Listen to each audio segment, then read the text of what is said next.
Hey guys, welcome back. I know I haven't uploaded in a couple days, and it's because I have been having issues with the app that I use to make these videos. And I've recorded this, like I normally do multiple times, and the app doesn't work. And then I even tried today on my laptop. I tried a different system and app, and I did it on my laptop and everything. I recorded the whole video, and there was no audio for some reason on the like the lady that speaks for the Bible chapters and verses. But my audio was there, and I'm not gonna lie, you guys. I'm super frustrated. I'm tired of doing these videos over and over and over again for them to just not save. And I feel like I'm just like hitting this wall, and then I'm like starting to think and doubt myself. Like, okay, is this like God giving me a sign that I shouldn't be doing this anymore? Or uh, like I don't know. Like I'm just so frustrated. Like I really want to keep sharing these videos, for anyone that's what doing it with me now or in the future. Like I don't know, I feel like in my gut like this is what I should be doing right now. I should be reading the Bible and sharing this journey. And I just feel it so strongly. So it's just like so frustrating to keep running into this wall and wanting to upload every day and wanting to do this and be consistent. But then it's like I run into these problems, like I don't have a computer except for a laptop. I can't get all set up and get fancy, like I'm having to do these videos on my phone in my tiny closet on the floor while my daughter naps, because we live in my in-laws house. So we're like all crammed in this tiny bedroom, and all my stuff's in storage, and we're still going to be here for another year, and I'm just like I'm sorry, guys. I'm just so frustrated. I want to like do this, and I'm even talking right now. Like I'm making this video and I don't even know if it's actually going to save or not. So, I prayed right now before I got started a little bit because I'm frustrated, and if like I need to know from God. I need like a sign or some guidance like that this is what I am supposed to be doing, and if it is, then like I need him to help me guide me to a way that I can successfully do this every day and not keep running into this problem of recording multiple times and it not uploading, you know? So, for the millionth time, let's do these chapters today.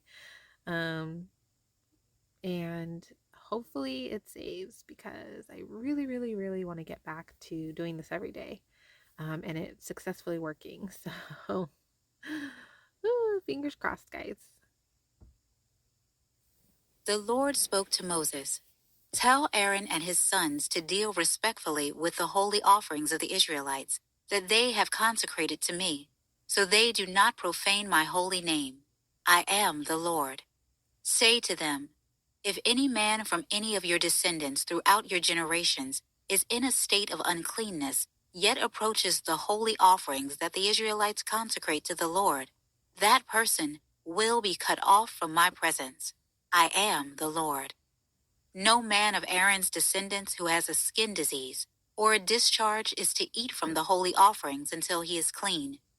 Whoever touches anything made unclean by a dead person or by a man who has an emission of semen, or whoever touches any swarming creature that makes him unclean, or any person who makes him unclean, whatever his uncleanness, the man who touches any of these will remain unclean until evening.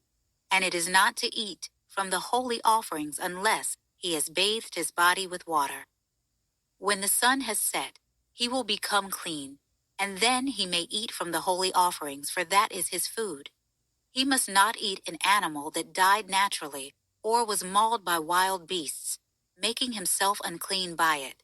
I am the Lord. They must keep my instruction, or they will be guilty and die because they profane it. I am the Lord who sets them apart. No one outside a priest's family is to eat the holy offering. A foreigner staying with a priest or a hired worker is not to eat the holy offering. But if a priest purchases someone with his own silver, that person may eat it, and those born in his house may eat his food. If the priest's daughter is married to a man outside a priest's family, she is not to eat from the holy contributions. But if the priest's daughter becomes widowed or divorced, has no children, and returns to her father's house as in her youth, she may share her father's food, but no outsider may share it. If anyone eats a holy offering in error, he is to add a fifth to its value and give the holy offering to the priest. The priests must not profane the holy offerings the Israelites give to the Lord by letting the people eat their holy offerings and having them bear the penalty of restitution. For I am the Lord who sets them apart. The Lord spoke to Moses, "Speak to Aaron, his sons, and all the Israelites and tell them, any man of the house of Israel, or of the resident aliens in Israel, who presents his offering, whether they present payment of vows or free will gifts to the Lord as burnt offerings, must offer an unblemished male from the cattle, sheep, or goats in order for you to be accepted. You are not to present anything that has a defect, because it will not be accepted on your behalf. When a man presents a fellowship sacrifice to the Lord to fulfill a vow, or as a free will offering from the herd or flock, it has to be unblemished to be acceptable. There must be no defect in it. You are not to present any animal to the Lord that is blind, injured, maimed, or has a running sore, festering rash, or scabs. You may not put any of them on the altar as a food offering to the Lord. You may sacrifice as a free will offering any animal from the herd or flock that has an elongated or stunted limb, but it is not acceptable as a vow offering. You are not to present to the Lord anything that has bruised, crushed, torn, or severed testicles.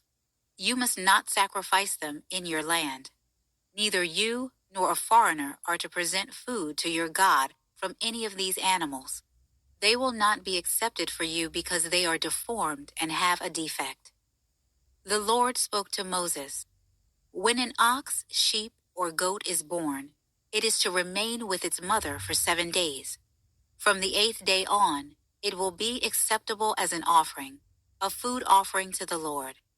But you are not to slaughter an animal from the herd or flock on the same day as its young. When you offer a thanksgiving sacrifice to the Lord, offer it so that you may be accepted. It is to be eaten on the same day. Do not let any of it remain until morning. I am the Lord. You are to keep my commands and do them. I am the Lord." So, because this is, uh, I've read these chapters many times already now over the past couple of days. I've been thinking a lot about like why God doesn't want his offerings to be, animals that have like defects or blemishes or problems. And because I'm like, what is it? Like, I wonder why he's so specific about that. And then I thought about it as thinking about God as like a parent really, really helps a lot. Because if my daughter was old enough, I mean, it's different when she's a child, she doesn't fully understand, but these are adults that are doing offerings. If she's an adult or a teenager, even, and my daughter came to me and was like, I want to give you um, something, like, you know, to say thank you for being my mom or because I love you and I want to show my appreciation to you. Like, let's say she um, wanted to bring me like a vase with flowers. I don't want the vase to be broken.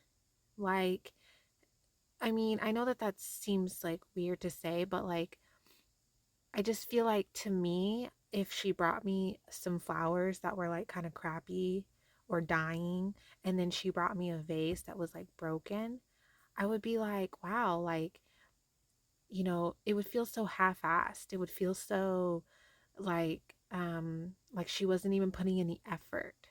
So I feel like to me, what I think of when I'm reading those chapters about the non-blemished or the unblemished animals and no defects, I feel like it's like just like a respectful, like, I'm thinking of you, kind of like, I care about you and love God enough to go out and get a good quality animal, rather than giving him, an animal that's, has issues or problems. I feel like it's just more of like, you know, I'm it's more of like a respect effort, kind of like a love you kind of thing, like you're not going to go to the store and look at a vase and be like, "Oh yeah, I'm going to give my mom the broken vase, or I'm going to give my mom the flowers that are dying." You're not going to do that. You're going to want to get the nicest vase. You're going to want to get the nicest flowers, and I feel like it's the same thing with the animals. Um and I think that's why God says that. um, just my opinion. That's what I think of when I was reading those chapters over the past couple days. You must not profane my holy name. I must be treated as holy among the Israelites. I am the Lord who sets you apart, the one who brought you out of the land of Egypt to be your God. I am the Lord. The Lord spoke to Moses. Speak to the Israelites and tell them, these are my appointed times, the times of the Lord that you will proclaim as sacred assemblies. Work may be done for 6 days, but on the seventh day there is to be a Sabbath of complete rest, a sacred assembly. You are not to do any work. It is a Sabbath to the Lord wherever you live. And this is another one, over the past couple days that I've had a lot of reflection on.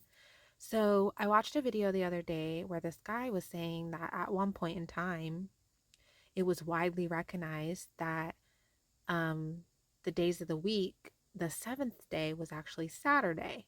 So it would start on Sunday, and then your seventh day would be Saturday. Where nowadays, at least the way I grew up, and most people I know, it's recognized as Monday as the first day and Sunday as the seventh day. And the guy was like talking about it, and people in the comments were like being all like arguing about it and stuff. And I just thought it was kind of strange because I feel like as long as you're doing what God's saying here, work may be done for 6 days, but on the seventh day, there is to be a Sabbath of complete rest. He's not once that I recall has God mentioned in the Bible the specific days of the week as 1 through 7. It just says 6 days, and then the seventh is the holy day, the day of rest. You're not to do work. Um, so I feel like it shouldn't matter what you view as your 7 days, what you view as the seventh day, whether it's Saturday or Sunday. As long as you're following what he's saying, which is to do work for 6 days, and then on the seventh day, rest and have a holy day and, a sacred assembly. I mean, what does it matter whether you recognize that as Saturday or Sunday? I feel like it shouldn't, but I don't know. That's just my opinion. These are the Lord's appointed times, the sacred assemblies you are to proclaim at their appointed times. The Passover to the Lord comes in the first month, at twilight on the 14th day of the month. The festival of unleavened bread to the Lord is on the 15th day of the same month. For 7 days you must eat unleavened bread. On the first day you are to hold a sacred assembly. You are not to do any daily work. You are to present a food offering to the Lord for 7 days. On the seventh day there will be a sacred assembly. Do not do any daily work. The Lord spoke to Moses. Speak to the Israelites and tell them, when you enter the land I am giving you and reap its harvest, you are to bring the first sheaf of your harvest to the priest. He will present the sheaf before the Lord, so that you may be accepted. The priest is to present it on the day after the Sabbath. On the day you present the sheaf, you are to offer a year-old male lamb without blemish as a burnt offering to the Lord. Its grain offering is to be 4 quarts of fine flour mixed with oil as a food offering to the Lord, a pleasing aroma, and its drink offering will be 1 quart of wine. You must not eat bread. So I know of Christians and people that believe in God that don't drink alcohol at all. But yet wine is mentioned multiple times in the Bible. And I find that interesting because I don't know. I mean, I haven't gotten through the whole Bible yet, but I mean, is there a point in the Bible where God says for us to not drink wine? Because I feel like if you're if he talks about wine and he even is saying to give it to him as an offering, I I don't know. I feel like why would he do that? But then unless he specifies that we're not to drink it, then I don't know, because I love wine. I mean, I don't drink hardly ever, especially now that I have my daughter. But once in a while, I like to have one glass of wine when I'm like relaxing or go for a nice steak dinner with my husband, like, or like have a date night. Like, I'm not trying to get drunk, but like one glass of wine, and if it's like proper, good quality wine, I feel like what's the harm in that? Unless God specifies not to drink wine, then I won't do it. But I don't know. I'm gonna have to pray about this because, when my husband and I do have our own place, I want to have a little date night once in a while, and I'd like to have a glass of wine and relax and, like, you know, just, I don't know. So I don't know. I'm gonna have to ask him and pray about this because I want to make sure that I'm following his guidance and what he wants me to do and what he wants for um like what was his intention for human life, what he intended it to look like. I feel like I want to like follow that because I feel like if I do that, then I'm going to have the best quality fulfilling life that I can have while here, on earth. That's just my opinion that I'm developing as I've been reading the Bible and praying and getting to know God. I don't know. I'm still super open minded and just kind of like going with the flow right now because, I am just so early in the Bible still. I still have, the whole Bible to go, but I don't know. I'm just, yeah. Roasted grain, or any new grain, until this very day, and until you have brought the offering to your God. This is to be a permanent statute throughout your generations, wherever you live. You are to count 7 complete weeks, starting from the day after the Sabbath, the day you brought the sheaf of the presentation offering. You are to count 50 days until the day after the 7th Sabbath, and then present an offering of new grain to the Lord. Bring 2 loaves of bread from your settlements as a presentation offering, each of them made from 4 quarts of fine flour, baked with yeast, as first fruits to the Lord. You are to present with the bread 7 unblemished male lambs a year old, 1 young bull, and 2 rams. They will be a burnt offering to the Lord, with their grain offerings and drink offerings, a food offering, a pleasing aroma to the Lord. You are also to prepare 1 male goat as a sin offering, and 2 male lambs a year old as a fellowship sacrifice. The priest will present the lambs with the bread of first fruits as a presentation offering before the Lord. The bread and the 2 lambs will be holy to the Lord for the priest. On that same day, you are to make a proclamation and hold a sacred assembly. You are not to do any daily work. This is to be a permanent statute wherever you live throughout your generations. When you reap the harvest of your land, you are not to reap all the way to the edge of your field or gather the gleanings of your harvest. Leave them for the poor and the resident alien. I am the Lord your God.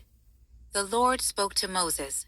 Tell the Israelites, in the 7th month, on the first day of the month, you are to have a day of complete rest, commemoration, and trumpet blasts, a sacred assembly. You must not do any daily work, but you must present a food offering to the Lord. The Lord again spoke to Moses. The 10th day of this 7th month is the Day of Atonement. You are to hold a sacred assembly and practice self-denial. You are to present a food offering to the Lord. On this particular day, you are not to do any work, for it is a day of atonement, to make atonement for yourselves before the Lord your God. If any person does not practice self-denial on this particular day, He is to be cut off from his people.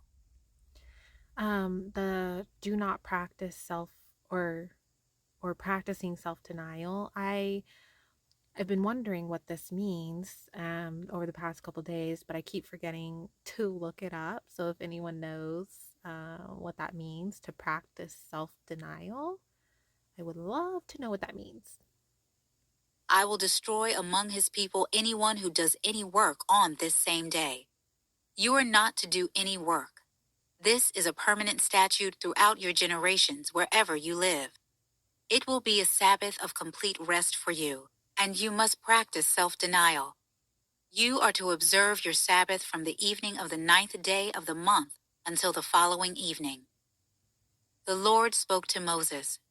Tell the Israelites, the festival of shelters to the Lord begins on the 15th day of this 7th month and continues for 7 days. There is to be a sacred assembly on the first day. You are not to do any daily work. You are to present a food offering to the Lord for 7 days.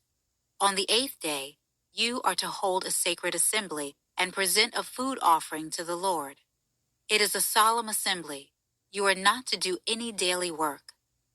These are the Lord's appointed times that you are to proclaim as sacred assemblies for presenting food offerings to the Lord, burnt offerings and grain offerings, sacrifices and drink offerings, each on its designated day. These are in addition to the offerings for the Lord's Sabbaths, your gifts, all your vow offerings, and all your free will offerings that you give to the Lord.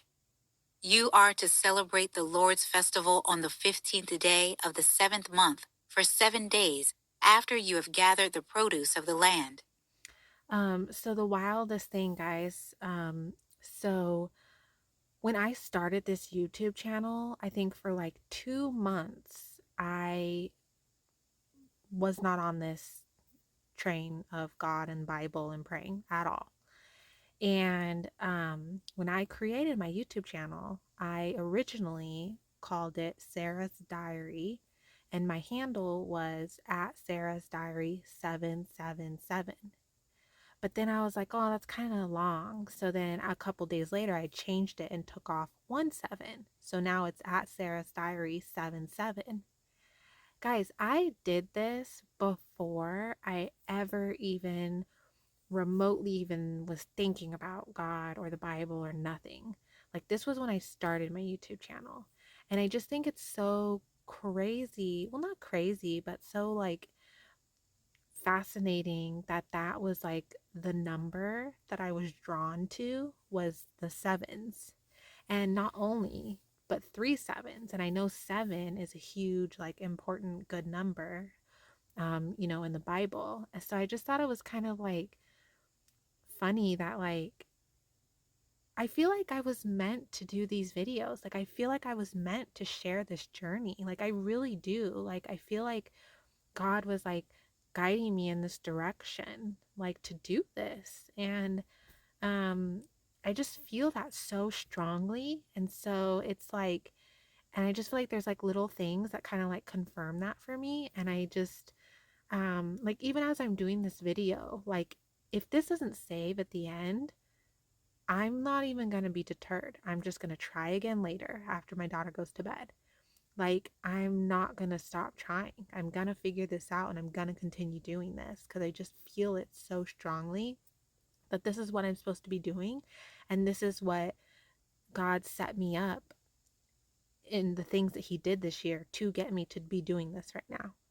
And I don't know why. I don't know what His purpose is for it, but I just feel like this is what I'm supposed to be doing. I'm supposed to be sharing this journey of me reading the Bible for the next year. And so, I just, guys, I feel so good right now. Like I prayed about this right before I started this video. And so I just feel so like, I feel like as this video's been going on, I just feel like the spirit, like God's spirit in me, just like answering my question without even saying anything. Like I can just feel it. So, man, so good, so good. There will be complete rest on the first day, and complete rest on the 8th day. On the first day, you are to take the product of majestic trees. palm fronds, boughs of leafy trees, and willows of the brook, and rejoice before the Lord your God for 7 days. You are to celebrate it as a festival to the Lord 7 days each year. This is a permanent statute for you throughout your generations. Celebrate it in the seventh month. You are to live in shelters for 7 days. All the native born of Israel must live in shelters, so that your generations may know that I made the Israelites live in shelters when I brought them out of the land of Egypt. I am the Lord your God. So Moses declared the Lord's appointed times to the Israelites. Okay, guys, we're done. And also, too, over the past couple days, I kept wondering why God, in so many verses, kept saying, I am the Lord your God. I was like, why does he keep repeating that like over and over and over again?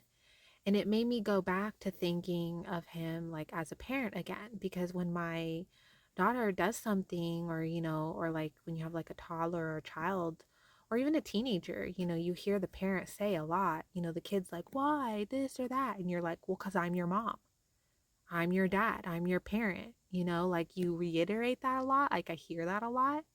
And I feel like that's God saying that. Like God's just reminding everyone that I am the Lord your God. Like these are things that I'm telling you to do, and you will listen because I am the Lord your God. Like I created you. So you do as I say, And I just feel that like I feel like seeing God in more of a parent view helps me understand him and his word in the Bible a lot more. And I really do believe that the reason that I didn't start God didn't call on me to start this journey until after I became a parent was because I think that I needed to become a parent. Just me personally, not saying everyone. I think I needed to become a parent in order to understand him better and to actually be able to